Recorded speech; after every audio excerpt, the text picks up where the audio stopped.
Appreciate it, Attorney. Appreciate you all being here.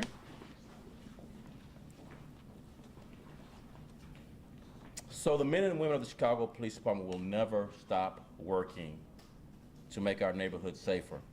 This week, approaching the long Labor Day weekend, we arrested 25 individuals and recovered illegal narcotics and firearms as a result of 3 major investigations. During these takedowns, we seized a total of 9 vehicles, 2 firearms, and more than 900 grams of cocaine with an estimated street value of $116,000. Officers also recovered $86,000 in heroin, more than $4,000 in cannabis, and $1,700 in MDMA pills, and approximately $130,000 in U.S. currency. The first investigation, dubbed Shattered Forks, was launched in September of 2021 by our Narcotics Division. Operation Casa Diablo, initiated in February of this year, began under our Gang Division. Both of these investigations, investigations focused on taking down members of a notorious gang in the 10th District, which we are in, and the 12th Police District, mostly within the boundaries spanning from Damon Avenue to California Avenue and 18th Street to 25th Street. Just Wednesday of this week, we made arrests in our 3rd takedown operation called Double Stack, where we focused our efforts on illegal activity in the 15th District. Some of the arrests from Operation Shattered Forks include 35-year-old Daniel Nieto, that's N-I-E-T-O, 53-year-old Luis Montez, and 31-year-old Jesus Villemes. In addition, 34-year-old Martin Campos, 24-year-old Giovanni Montez, 47-year-old Felipe Luna, and 33-year-old Luis Alamo, 49-year-old Lorenzo Renteria, and Jose Nunez, Siegfried Valdez, all charged with manufacturing or delivering of a controlled substance. In Operation Casa Diablo, some arrests include 46-year-old Juan Rivera, as well as 35-year-old Melinda Mendez, 29-year-old Joshua Chavez, and 42-year-old Rigoberto Saucedo were all taken into custody and charged with manufacturing and delivering of a controlled substance. Operation Double Stack had multiple arrests, each charged with criminal drug conspiracy.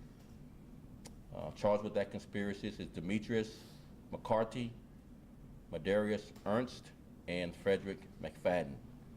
Additional arrests in this operation include 20-year-old Anthony Sturkey, Lorenzo Jarrett, Keon Sheely, James Marsh, Andra Moore, and Sherman Hawkins, all adults, and they were also charged with manufacturing and delivering of a controlled substance.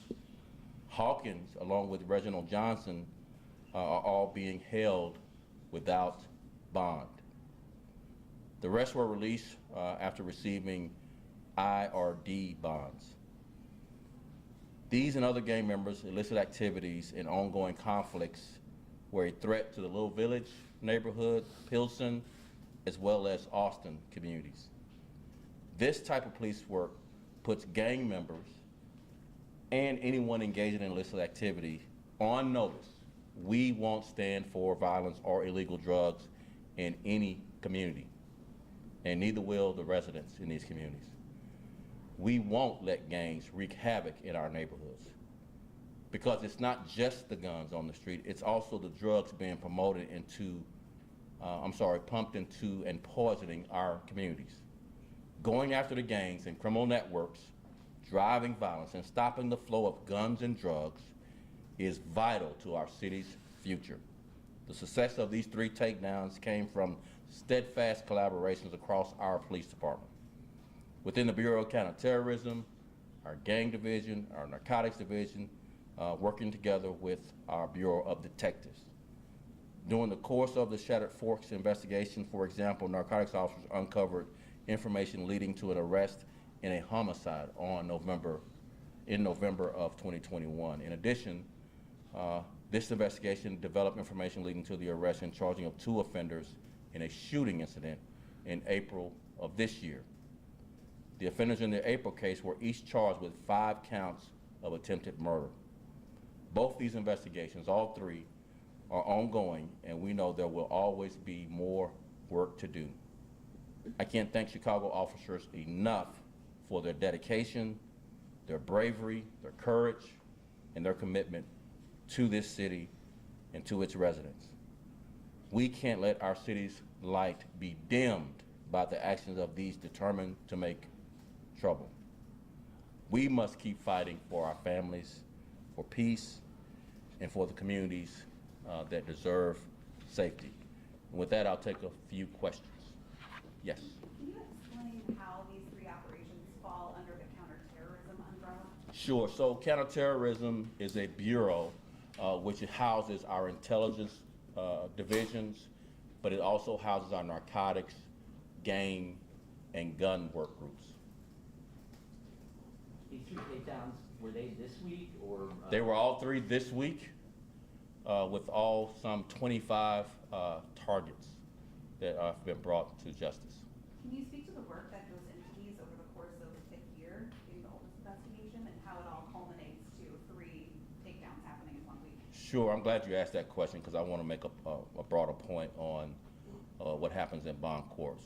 So these are very dangerous investigations. Officers in undercover capacity oftentimes risk their lives going into the most dangerous parts of our city.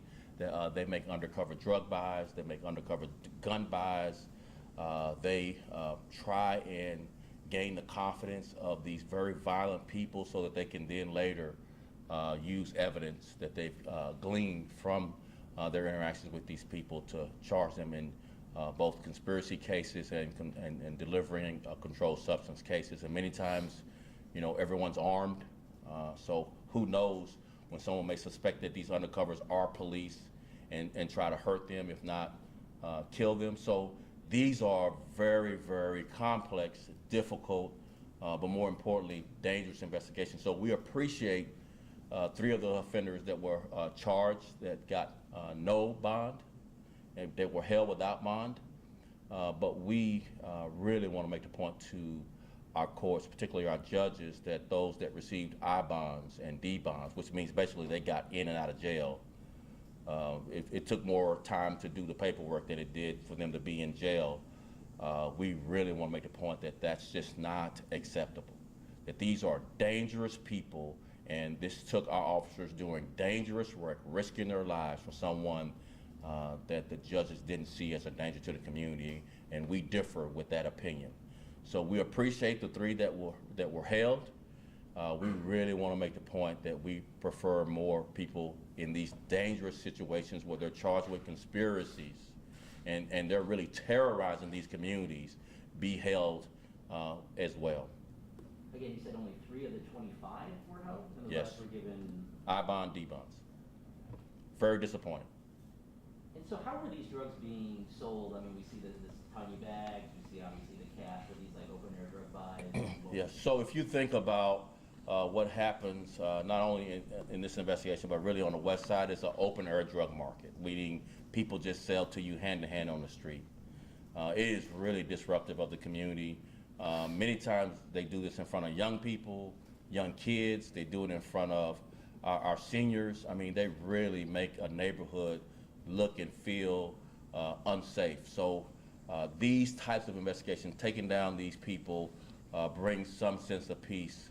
Unfortunately, for the short time some of these people were in jail, they likely are back at doing the same things. And all of our work really frustratingly sees not much changing except for the 3 that were held that the judges saw to be as a danger, when we think they all were dangerous to the community. And these 3 takedowns were on the west side? All 3? Yes, All 3 yes, on the west side? yes.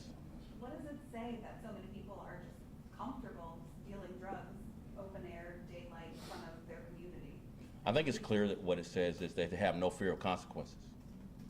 that when officers risk their lives to investigations that take months, this took months.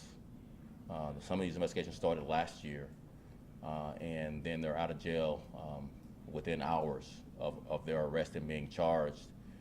So we want more consequences for people who create a danger in the community, whether it's selling drugs, selling guns, putting poison into many people's lives by using these drugs, taking advantage of people who are drug addicted. We want serious consequences. We want more people held when they're conspiring, not just possessing, when they're conspiring to really terrorize our communities. The 25 individuals are members of how many gangs? 3 different gangs. 3 different. And is there a timeliness to it being Labor Day weekend when you guys decided to move in and get these guys? So yeah, this last question. So really, you hit on the nail on the head. All of the weekends where we see more and more violence, like Memorial Day weekend, the weekend across Father's Day, Juneteenth, as well as 4th of July, and now Labor Day, we really want to time our takedowns right before those weekends. So this wasn't happenstance that these takedowns occurred the week of Labor Day, because we want to really tamp down on the violence preemptively by taking these violent people off the street. We just need more of them being held in jail when they're a danger to our communities instead of right back out for Labor Day weekend. Thank you all so much. I really appreciate it.